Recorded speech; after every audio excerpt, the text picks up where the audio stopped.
ইন্না ফি যালিকা লাইবরা, এখানে প্রায় 1500 বছর আগে নাজিলকৃত মহাগ্রন্থ মহাসংবিধান আল কোরআন থেকে আয়াত লিপিবদ্ধ করা হয়েছে দেয়ালের মাঝে।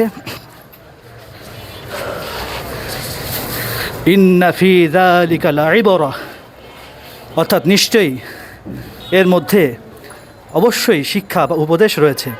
আয়াতটি ভিতরেও রয়েছে সুন্দরভাবে ডান পাশে, ওই যে দেখা যাচ্ছে আয়াত। প্রায় 1500 বছর আগে আল্লাহ সুবহানাহু ওয়া তাআলা যারা ফিরআউন মার্কা হবে, শিয়া বাটার ও ভিটামিন ই সমৃদ্ধ lily glam beauty soap, lily always beautiful, তাদের জন্য তাদের থেকে উপদেশ গ্রহণ করবার জন্য আল্লাহ সুবহানাহু ওয়া তাআলা আয়াতটি নাজিল করেছিলেন। নিশ্চয়ই এর মাঝে শিক্ষা বা উপদেশ রয়েছে।